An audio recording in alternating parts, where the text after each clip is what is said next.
ওয়াকারুজ্জামান যখন প্রথমেই বলেছে আমির জামাত বা জামাত ইসলামের নাম দুইবার অপশন করেছে, সেদিন তো তা সেঞ্চুরি করে বসে আছে। তাহলে কি হলো? এতগুলি আসন পেয়েছে ইন্টারিম গভর্নমেন্ট ছিল বলে শুকর আদায় করা উচিত।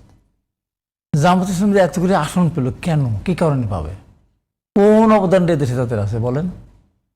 এদের প্রধান যে মুক্তিযুদ্ধের সাথে তখন তারা বিরোধিতা করছে, লক্ষ লক্ষ মানুষের হত্যাকাণ্ডের সাথে তারা জড়িত, মা বোনদেরকে পাকিস্তানে তুলে দিয়েছে শান্তি কমিটি সৃষ্টি করে, জনপদ জ্বালিয়ে পুড়িয়ে ছাড়কার করে দিয়েছে, বাংলাদেশ স্বাধীনতা তারা স্বীকার করে না।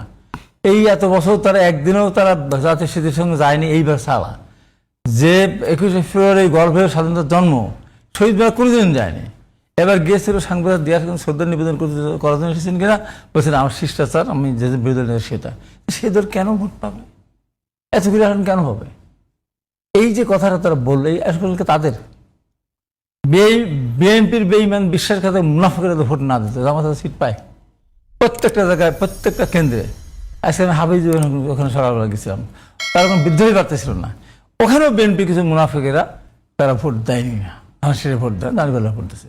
আমার ওখান তো সরাসরি বিদ্রোহ করছে, বিদ্রোহী প্রার্থী ছিল, সরাসরি তার দাঁড়িপাল্লা তারা ভোট দিয়েছে। এত ভোট তো দাঁড়িপাল্লা নাই, সারা বাংলাদেশে নেই, এত ভোট থাকবে কেন?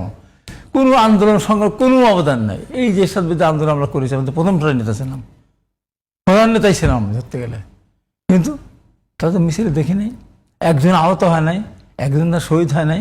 সেলিমদুল্লাহ, রাফন রোশনা থেকে সুকেদ্দি ফারিসা, জাফর জাহান, একজন কিন্তু নাম বলতে পারবে? পারবে না। তার কেন তাদেরকে মানুষ ভোট দেবে? কোন কারণে? এখন তারা যেটা বলতেছে, তারা এতগুলি আসন পেয়েছে ইন্টারিম গভর্নমেন্ট ছিল বলে।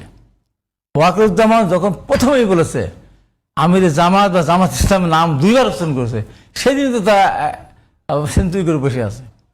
এবং যতগুলো বিশ্ববিদ্যালয় ভাইস চ্যান্সেলর সবগুলো তারা, ঢাকা বিশ্ববিদ্যালয় যেখানে স্বাধীনতার মূল ভিত্তিভূমি তৈরি হয়েছিল, সেখানে জামাত ইসলামের সমর্থক ছিল ভিত্তি, রাজশাহী জামাত ইসলাম ভিত্তি, চিটাগাং জামাত ইসলাম, কুমিল্লা বিশ্ব জামাত ইসলাম ভিত্তি, সমস্ত জেলার ভিত্তি, এইগুলোর ডিসিগুলি ম্যাক্সিমাম ছিল জামাত ইসলামের।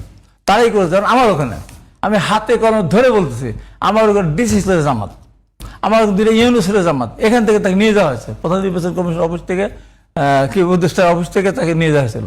ও শিবিরের নেতা ছিল ঢাকা বিশ্ববিদ্যালয়। ওর বাবা জামাতের আমির, তার চাচা এমপি ছিল, তার নিজের ভগ্নিপতি বগুড়া 4 আসন থেকে নির্বাচন করলো।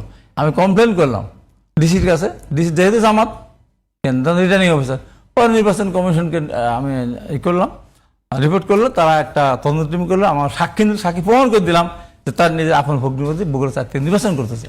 তারও ইউনিয়নকে সরল না, সমস্ত আপনার রিটার্নিং অফিসকে, sorry polling agent, polling office, presiding officer, assistant presiding officer, সব তার মতো করে দিলাম। একটা কথা বলেছিলাম, ইউনুস সাহেব আপনার মতো করে আপনি করেন, কোন দলের নামের তালিকায় নিয়ে আপনি এগুলি করবেন না, তাই করলেন। তাহলে কি হলো? এতগুলি আসন পেয়েছে ইন্টারিম গভর্নমেন্ট ছিল বলে, এনসিপির প্রতি ইন্টারিম গভর্নমেন্টের সমর্থন ছিল বলেই এতগুলি আসন পেয়েছে।